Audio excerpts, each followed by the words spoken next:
요한복음 강의의 76번째 시간으로 하나님의 주권 안에 있는 십자가라는 제목으로 하나님 말씀 함께 나누도록 하겠습니다. 우리가 지난 시간에 예수님을 십자가로 몰고 가는 유대인들의 잔혹함의 모습들에 대해서 우리가 함께 살펴보았습니다. 그것은 그들의 어떤 특별함이 아니라 이미 우리 안에 내재되어 있는 그 죄의 그 일반적인 악의 평범성임을 말씀을 드렸던 것입니다. 그리고 오늘 계속해서 우리가 살펴보게 될 것은 예수님께서 이제 십자가로 나아가시는 그 과정 가운데 유대인들이 더욱더 과격해지고 예수를 향하여 십자가에 못 박으라고 외치기 시작하고 빌라도는 그러한 여론에 못 이기는 것처럼 표현이 되어 있지만 그것을 이용하여서 결국에는 십자가형을 내리게 되는 그런 장면까지 우리가 살펴보게 될 것입니다. 빌라도는 이미 그 신문 과정을 통해서 예수님이 무죄임을 판결을 합니다. 그럼에도 불구하고 유대인들이 저토록 분개하고 예수를 죽이려고 하는 것에 대해서 처음에는 이해를 하지 못하지만 조금씩 짐작을 하고 있는 단계였습니다. 그래서 38절에 보면 후반부에 다시 유대인들에게 나가서 이르되 나는 그에게서 아무 죄도 찾지 못하였노라. 무죄한 예수님을 그들이 데리고 왔기 때문에 빌라도가 신문했을 때 죄를 찾지 못하는 것은 당연할 것입니다. 39절에 보니까 6월절이면 내가 너희에게 한 사람을 놓아주는 전례가 있으니 그러면 너희는 내가 유대인의 왕을 너희에게 놓아주기를 원하느냐 하니. 잘 보시면 이 빌라도도 굉장히 강경한 자였어요. 예수가 무죄이니까 놓아주면 그만인 것입니다. 그렇죠. 그게 공의로운 재판인 것입니다.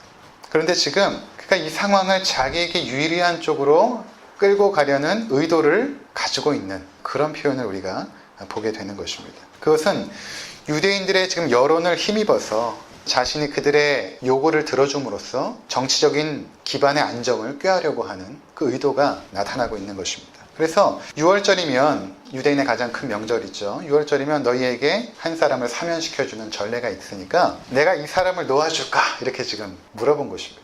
당연히 유대인들이 예수를 놓아주라고 할 리는 없습니다. 그런데도 이러한 제안을 한 것은 마치 자신이 그 모든 것들을 주관하는 것처럼 그래서 유대인들의 호의를 얻으려는 그의 정치적인 계략이었던 것입니다. 당연히 유대인들이 뭐라고 외칩니까? 예수가 아니라 바라바를 놓아달라고 말하죠. 근데 바라바는 어떤 인물인가 하면 성경에는 강도라고 나와 있지만 복음서에 보니까 밀란을 주동했던 자입니다.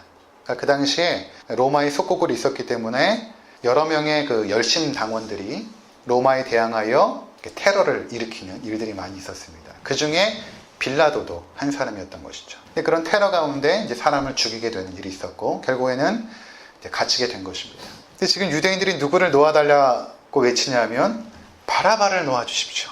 당연히 빌라도가 알고 있었겠죠. 그들은 당연히 바른 판단력을 가지고 있지 않았습니다. 몹시 흥분되어서 예수를 죽이려고 혈안이 되어 있었던 터라 바라바를 놓아달라고 요구했던 것입니다. 그리고 빌라도는 바라바를 놓아주게 되는 것입니다.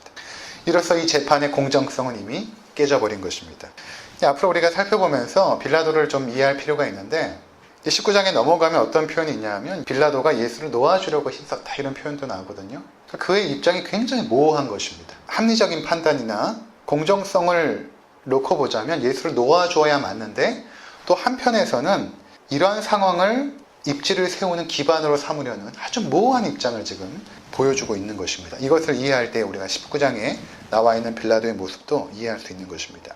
그래서 19장 1절에 보니까 빌라도가 예수를 데려다가 채찍질을 합니다. 놓아줘야 되는데 그렇지 않고 예수를 데려다가 채찍질을 하게 되는 것입니다. 그 당시에 그 로마 형집행법 중에 채찍질은 3가지가 있었습니다. 첫 번째로는 경범죄를 범한 사람에게 행하는 가벼운 매질의 형태였습니다. 이것을 푸스티가티오 이렇게 이제 불렀습니다. 그리고 좀 더 중한 죄를 지은 자들에게 행하는 플로겔라티오라는 채찍질이 있었습니다. 그리고 가장 지독한 채찍질은 십자가 처형을 하기 바로 직전에 나무 기둥에 묶어놓고 고문자들이 자신이 정말 지쳐서 쓰러질 정도로 죄수를 치는, 그래서 때로는 채찍질에 맞다가 죽게 되는 경우도 있었다고 합니다. 그렇게 하는 벨라베스티오라는 형태의 고문이 있었습니다. 이때 사용된 채찍에는 가죽으로 만든 그 줄에다가 끝에는 납덩이 또는 못 또는 뼈 조각 이런 것들을 매달아 놓고 채찍을 가했을 때에 그것이 살점에 깊이 들어가서 파이게 되는, 결국에는 장기가 막 드러나게 되고 모진 그 고통 속에서 죽어가게 되는 그런 아주 심각한 베라베스티오라는 그러한 고문이 있었습니다. 여기서 빌라도가 했던 이 채찍질의 형태는 아직까지는 이 베라베스티오는 아닙니다. 왜냐하면 십자가형을 구형하기 이전이었기 때문입니다. 예수를 이제 몹시 때리죠. 군인들이 데려가서 몹시 때립니다. 얼굴도 퉁퉁 붓고 몸도 이렇게 부어 예수께서 붓게 됩니다. 피자국도 나게 되고, 그리고 나서 이 정도 되었다 싶었을 때 예수를 끌고 다시 관정 밖으로 나가게 됩니다. 지난주에 말씀드린 것처럼 유대인들이 6월절에 자신의 몸을 더럽히지 않으려고 이방인이 사는 곳으로 들어가지 않습니다. 바깥에서 이 모든 광경을 듣고 있는 것입니다. 그래서 빌라도가 예수를 질질 끌고 밖으로 나옵니다. 이미 이 아침에, 이른 아침에 처음에는 몇백 명, 몇천 명이 모였는지 모르지만 삽시간에 그 군중들이 굉장히 많아졌을 것입니다. 이 군중들 가운데는 오병이어때에 예수께서 나눠주시는 기적의 떡을 먹었던 자들도 있었을 것이고, 또 어떤 자들은 예수님께서 나사로를 살리실 때에, 죽은 나사로를 살리실 때에 그 자리에 있었던 자들도 분명히 있었을 것입니다. 근데 그들이 다 폭도가 되어서 이 자리에 나타난 것입니다. 빌라도가 그들에게 말합니다. 내가 그에게서 아무 죄도 찾지 못한 것을 너희로 알게 하려 함이로다. 5절을 한번 보면, 이 예수께서 가시관을 쓰고 자색 옷을 입고 나오시니 빌라도가 그들에게 말하되 보라 이 사람이로다 하매. 가시관을 쓰시고 채찍에 맞아 온몸에 피와 멍으로 고통당하신 그 예수님의 모습을 그려보는 것은 그렇게 어렵지 않습니다. 영화를 통해서나 아니면 여러 성화를 통해서 우리가 그려볼 수 있죠. 그러니까 포박되어서 두 손이 묶인 채, 또 발이 묶인 채 채찍질에 맞아 포박되어 나온 예수님. 머리에는 가시관을 쓰고 홍포를 입고, 이 홍포는 이제 군인들이 입었던 그 주황색 옷이었겠죠. 그것을 입히고 군인들이 때리고 데리고 나온 것입니다. 그리고 빌라도가 보라 이 사람이로다 이렇게 말합니다. 보라 이 사람이로다. 무슨 의미입니까? 이 정도면 됐지 않느냐 이것이. 아무런 죄가 없는 이 자를 너희가 그토록 원해서 내가 채찍질을 치고 이렇게 비참한 꼴로 만들었으면 이 정도면 되지 않았냐? 이제 그만하자. 이럽니다. 그런데 가장 앞자리에서 이 예수를 지켜보던 대제사장이 이렇게 요청을 합니다. 십자가에 못 박으소서. 십자가에 못 박으소서. 이 정도는 안 된다라는 것입니다. 예수를 십자가형에 죽이라고 소리를 치고 있는 것입니다. 그리고 그 외침은 대제사장을 비롯하여 거기 있는 모든 군중들에게로 연결됩니다. 십자가에 못 박으소서. 그러자 빌라도가 이렇게 말합니다. 그럼 너희가 친히 데려다가 십자가에 못 박으라. 나는 그에게서 죄를 찾지 못하겠노라. 이렇게 말합니다. 빌라도의 모습이 여전히 모호하죠. 유대인들은 십자가형을 할 수가 없습니다. 이 십자가형은 로마의 사형 집행 방법이거든요. 유대인들이 할 수 있는 것이 아니죠. 그러니까 이 말은 지금 뭐냐면, 이제 내가 더 이상 이 문제로 골치 썩고 싶지 않으니까 여기서 끝내자라는 것입니다. 십자가형을 니네가 하고 싶으면 니네가 데려가서 해라. 물론 할 수 없음을 알매도 불구하고 자신이 할 바는 다 했다는 것입니다. 그렇지만 유대인들은 물러서지 않습니다. 7절에 보니까 유대인들이 대답하되 우리에게 법이 있으니 그 법대로 하면 그가 당연히 죽을 것은 그가 자기를 하나님의 아들이라 함이니이다. 구약 성경의 레위기 24장 16절에 여호와 이름을 회방하는 자는 죽일지라. 그리고 신명기 13장에 거짓 선지자를 죽이라고 말했기 때문에 이 사람이 자신이 하나님의 아들이라고 했던 자입니다. 그것은 신성모독이고 참남한 죄이기 때문에 이 자를 반드시 십자가에 죽여야 됩니다. 이렇게 말한 것입니다. 그럼 기억하십니까? 원래 유대인들이 예수님을 데리고 왔을 때 죄목이 뭐였습니까? 유대인의 왕이었습니다. 이것으로 예수를 정치적인 심판으로 죽이려고 했던 것이죠. 왜냐하면 예수를 하나님의 아들이라는 것으로는 정치적인 재판을 할 수가 없거든요. 종교 문제이기 때문에. 근데 여기서 이제 그들의 본심이 나온 것이죠. 우리가 정말 저 청년 예수를 죽이려고 하는 이유는 저자가 인간이면서 자칭 하나님의 아들이라고 그렇게 외치고 다녔던 아주 가증한 자입니다. 이렇게 이제 말을 한 것입니다. 그들의 본심이 드러났습니다. 그러니까 빌라도가 그 이야기를 딱 들으니까 더욱 두려워했다라고 말하고 있습니다. 8절에 보니까 빌라도가 이 말을 듣고 더욱 두려워하여.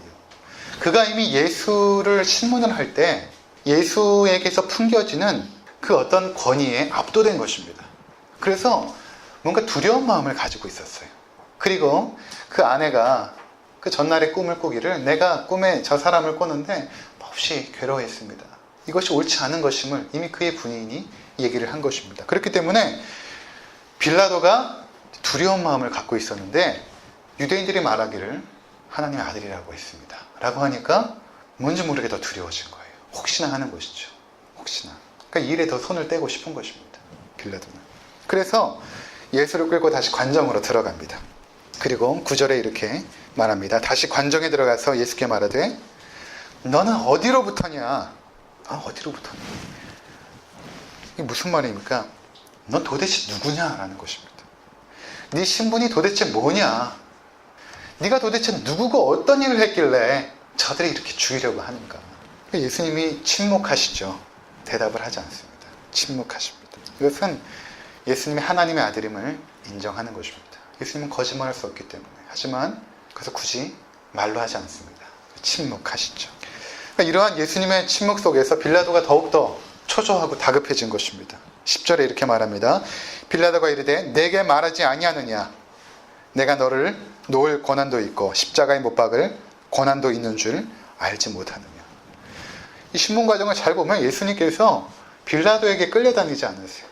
당당하고 담대하십니다. 오히려 빌라도에게 질문을 던지시고 할 말은 하시지만 침묵하시고 빌라도가 생각할 때는 내가 너를 놓을 권한도 있고 십자가에 못 박을 권한도 있다. 이렇게 지금 말하고 있는 것이죠. 하지만 예수님은 아셨습니다. 뭐냐면 자신의 삶에 주권을 가지고 계신 분은 바로 하나님이심을 예수님은 너무나 분명하게 알고 있었던 것입니다. 참새 한 마리가 하늘에서 떨어지는 것도 하나님의 주권 없이는 되지 않고 우리 머리에 있는 머리카락 하나 떨어지는 것조차도 하나님의 주권 안에 있다는 것을 예수님은 알고 있었던 것입니다. 그래서 그렇게 대답하죠. 11절에 예수께서 대답하시되 위에서 주지 아니하셨다라면 나를 해할 권한이 없었으리라. 그러나 나를 내게 넘겨준 자의 죄는 더 크다 하시니라. 이 모든 상황이 지금 네가 주도하는 것 같지만 아니다라는 것입니다. 하나님의 주권 안에서 되어지고 있다. 이렇게 지금 말씀하고 있는 것입니다. 결국 빌라도는 예수님에게서 아무런 죄를 발견하지 못합니다.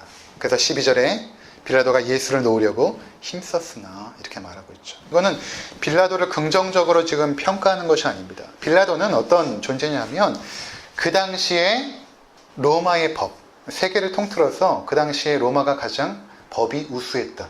모든 정치, 경제, 모든 그런 질서가 로마에게 집중됐다. 그런 시기였거든요. 그러니까 로마의 법이 굉장히 공정하고 합리적이었습니다. 근데 그렇게 공정하고 합리적인 법으로 판단했을 때 예수님은 죄가 없다라는 것을 말하는 것입니다. 자, 그래서 예수님은 이제 놓으려고 한 것이죠. 마음 가운데 두려움도 있고 이 재판이 불공정하다라는 것을 알고 있었고 자신이 불공정한 재판에 책임을 지고 싶지 않은 것이죠. 이 상황을 그냥 피해버리고 싶은 것입니다. 근데 유대인들이 뭘 알고 있었냐면 어떻게 하면 예수를 십자가에 못 박을 수 있는지를 알고 있었던 것입니다. 그것은 그 당시의 정치적인 상황을 우리가 이해해야 되는데 이 빌라도는 그 로마에서 파견된 총독이었던 것입니다. 그런데 이 빌라도가 의지했던 사람이 누구냐면 그 당시에 로마 황제 디베리우스의 장관 정도 되는 사람 중에 세자누스라는 사람이 있었습니다. 이 세자누스의 연주를 잡고 있었던 사람이에요. 그래서 그를 통해서 로마 황실로 들어갈 것을 준비하고 있었던 과정 가운데 있었습니다. 근데 세자누스가 로마 황제에서 숙청을 당합니다. 예수님께서 십자가를 지기 불과 몇 주 전에 죽게 됩니다. 그러니까 자기가 의지했던 그 한마디로 빽이 없어진 거죠.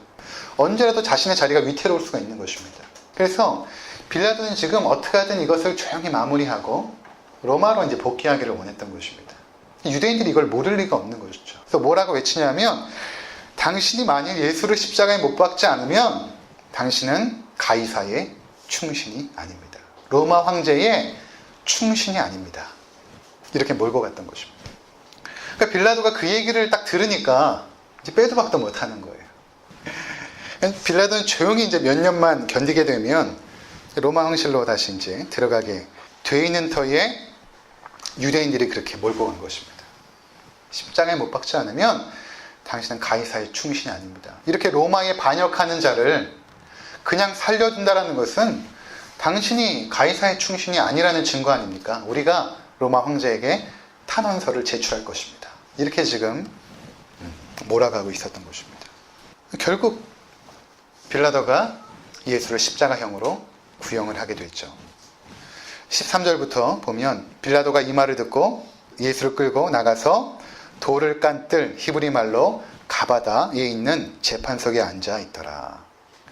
모든 유대인들이 보는 곳으로 나간 것입니다. 그곳에서 이제 재판을 하려고 하는 것이죠. 이날은 6월절의 준비일이요 때는 제6시라. 이 부분을 제가 설명을 드리려면 좀 시간이 많이 걸릴 것 같아서 생략을 했는데 6월절의 준비일이라는 것이 이 복음서 마테마가 누가복음의 내용과 좀 틀리고 시간도 조금 틀립니다.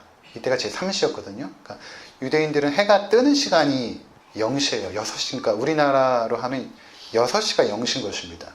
그러니까 6시면은 정오거든요. 근데 복음서는 3시로 기록하고 있어요. 9시로. 이 부분을 제가 설명하려면 조금 길어지니까 다음에 시간이 될 때 설명을 드리도록 하고요. 자, 그래서 이때 빌라도가 유대인들에게 이르되 보라 너희 왕이로다 이렇게 말합니다. 보라 너희 왕이로다. 그러니까 여러분 이 말을 한번 잘 보시기 바랍니다. 지금 빌라도가 유대인들을 향하여서 조롱하고 있는 것입니다. 유대인들을. 자, 내가 이렇게 질질 끌고 온 이 사람 너희 왕이다. 빌라도가 굉장히 강교하지 않습니까? 그들을 더욱더 자극시키고 흥분시키고 있는 것입니다.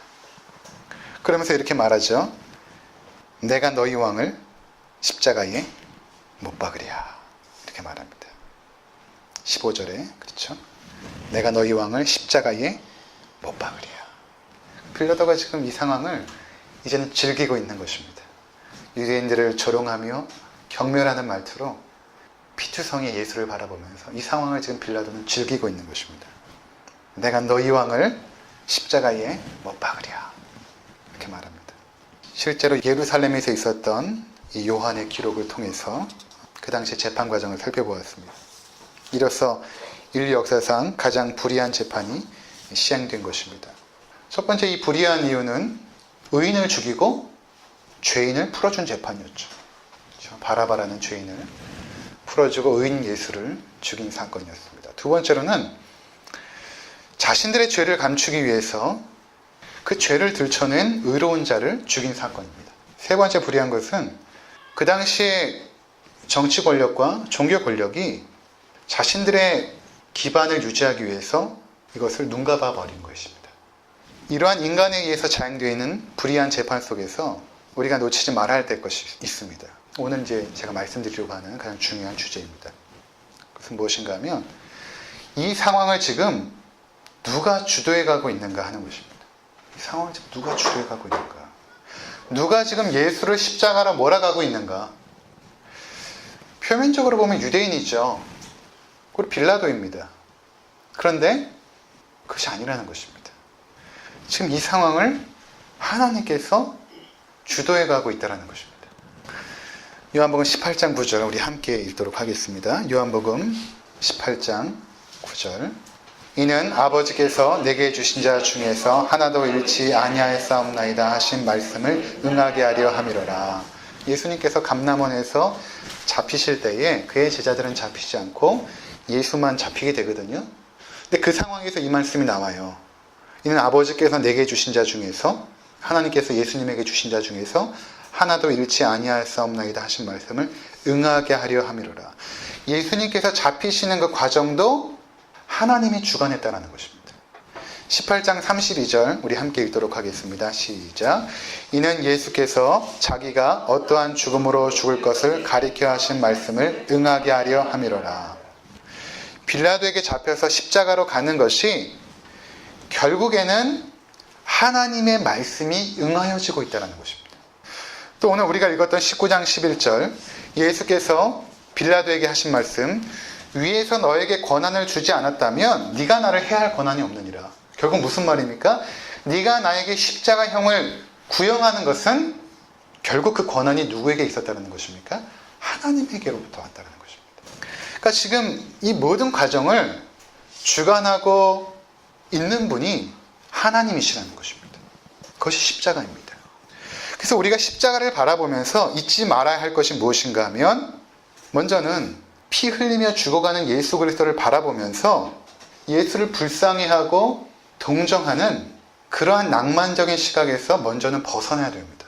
이건 천주교인들이 가지고 있는 예수에 대한 생각이거든요. 그래서 천주교도였던 멜 깁슨이란 감독은 패션 오브 크라이스트에서 전체 장면이 무엇입니까?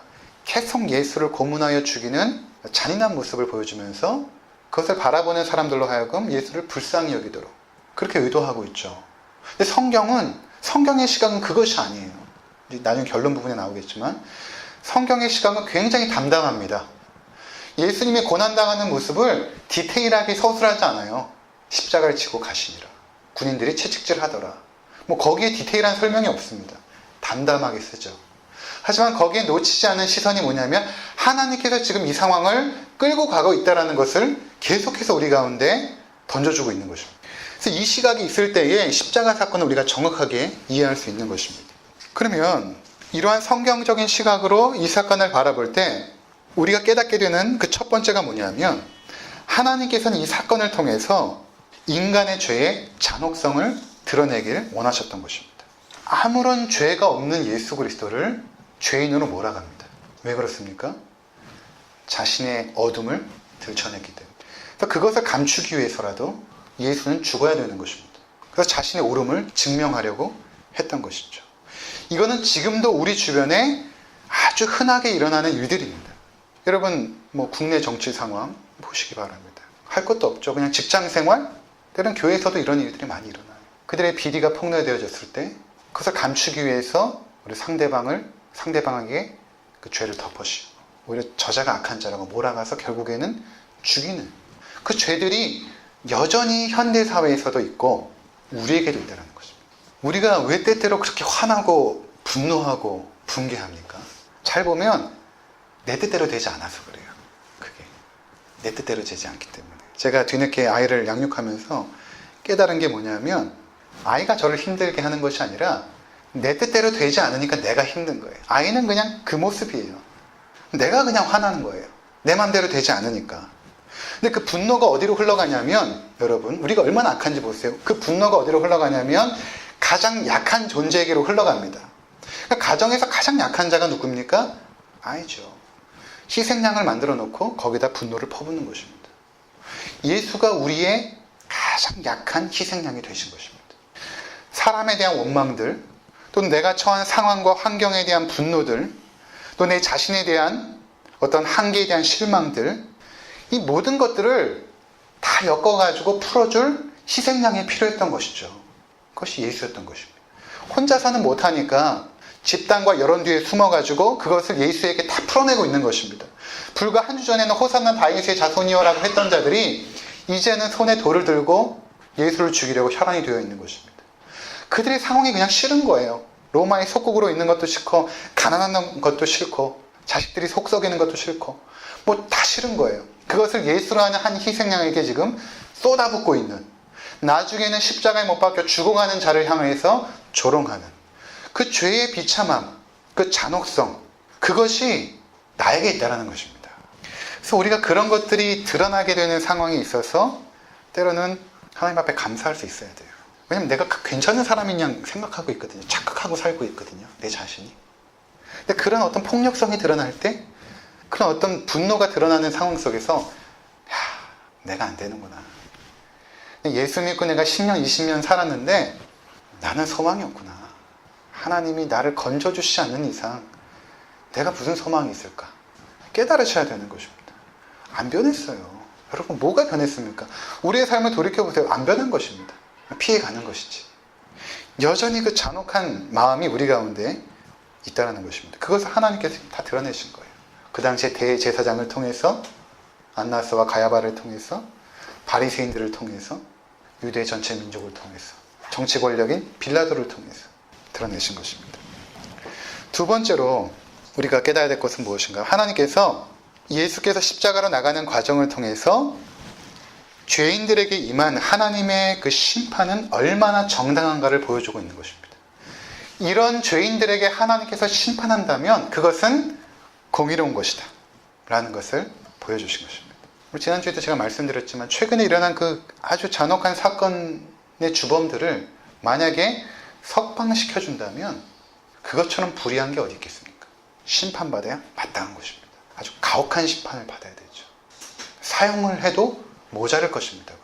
전에 여중생 둘이 초등학교 여학생을 유괴하여 살인하고 시체를 훼손한 사건에서 그것을 맡은 검사가 이렇게 이야기했던 구절이 있습니다. 그 아이들의 죄를 자꾸 경감시키려는 변호사의 주장에 검사가 이렇게 말했습니다. 저 아이들이 이 아이를 유괴하여 시신을 난도질할 때 그 어머니는 이 아이를 찾고 있었습니다. 결국에는 최고 형량을 받게 됐죠. 여중생 둘이. 공의죠. 의로운 것입니다. 그걸로도 모자랄 거예요. 근데 우리와 같은 그 죄인들, 그 잔혹성을 하나님께서 심판한다면 그 심판은 공의로운 것입니다. 나중에 예수님께서 재림하실 거예요. 곧 오실 것입니다. 그때는 우리 모든 인류가 하나님의 심판대 앞에 설 것입니다. 그때 우리에게 내린 그 어떤 심판도 공의로운 것입니다. 하나님 앞에 할 말이 없어요. 세 번째는 무엇인가 하면 우리는 예수 그리스도를 십자가로 몰아가는 그 하나님의 주권 속에서 하나님을 두려워해야 합니다. 이 두려워한다는 것은 무서워하는 것과는 다른 차원이에요. 하나님의 그 공의와 거룩함과 의로움이 너무나 깨끗하기 때문에 그 앞에 섰을 때의 그 경외감, 이것을 두려움이라고 표현할 수 있거든요. 근데 오늘날 여러분 잘 보십시오. 왜 그렇게 쉽게 죄를 집니까? 하나님을 두려워하지 않기 때문입니다. 결국에는 그래요. 살아계신 하나님을 두려워하지 않기 때문에 쉽게 범죄합니다.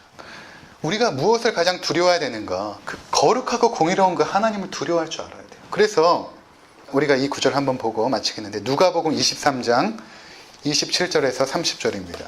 또 백성과 및 그를 위하여 가슴을 치며 슬피 우는 여자의 큰 무리가 따라오는지라 예수께서 돌이켜 그들을 향하여 이르시되 예루살렘의 딸들아 나를 위하여 울지 말고 너희와 너희 자녀를 위하여 울라. 보라 날이 이르면 사람이 말하기를 잉태하지 못하는 이와 해산하지 못한 배와 먹이지 못한 젖이 복이 있다 하리라. 그때 사람들이 산들에 대하여 우리 위에 무너지라 하며 작은 산들을 대하여 우리를 덮으라 하리라. 푸른 나무에도 이같이 하거는 마른 나무에는 어떻게 되리요 하시니라. 31절까지. 지금 무슨 장면이냐면 예수께서 십자가를 지고 가시는데 여인들이 울면서 예수님 막 따라오는 거예요. 가슴을 치고 울면서. 근데 예수님께서 뭐라고 말씀하시냐면 예루살렘의 딸들아 나를 위하여 울지 말고 너희와 너희 자녀를 위해 울라 이렇게 말씀하시죠. 예수님은 동정으로 우는 거 싫어하세요. 불쌍히 여기는 거 싫어하십니다. 왜냐하면 지금 예수를 바라보며 울 때가 아니라는 것입니다. 왜냐하면 31절에 푸른 나무에도 이같이 하거는 이게 무슨 말입니까? 푸른 나무는 예수님을 말하거든요. 푸른 나무에도 하나님께서 이렇게 심판하시고 진노하시는데 마른 나무와 같은 너희들, 너희와 너희 자녀들, 마른 나무와 같은 그런 죄인들인데 그때 하나님께서 어떻게 심판하시겠는가? 두려워하라는 것입니다. 두려워하라는 것입니다. 29절에 보라 날이 이르면 심판의 날이거든요. 하나님의 심판의 날에 너희가 어떻게 될 것인지 두려워하고 너희와 너희 자녀를 위해서 울라. 이렇게 지금 말하고 있는 거예요. 그러니까 우리가 그 하나님의 진노와 그 심판을 두려워하지 않고 있으면 쉽게 범죄하는 것이죠. 여러분 하나님이 얼마나 두려운 분이십니까? 그의 아들에게 인류의 죄를 짊어지게 하고 처참하게 죽이신 하나님이십니다. 자기 독생자인데 그렇게 죄를 증오하세요. 죄를 추적하여서 끝까지 심판하는 분이 하나님이세요. 반드시 심판하십니다. 그러니까 우리가 딱 하나의 길밖에 없어. 살 수 있는 길은 십자가 뒤에 숨는 것입니다. 십자가 뒤에 숨으셔야 돼요. 예수님 붙잡고 십자가 뒤에 숨으셔야 됩니다. 그 길 외에는 우리에게 어떠한 소망도 없습니다. 아무쪼록 우리와 같은 더러운 죄인들 그래도 품에 안으시고 구원하시기 위해서 십자가를 지신 그 예수님의 그 은혜와 사랑에 더욱더 감사하시고 감격해 하시고 십자가를 묵상할 때마다 더욱더 하나님의 은혜를 찬송할 수 있는 우리 모두가 되시기를 주의 이름으로 축원을 드립니다. 기도하시겠습니다.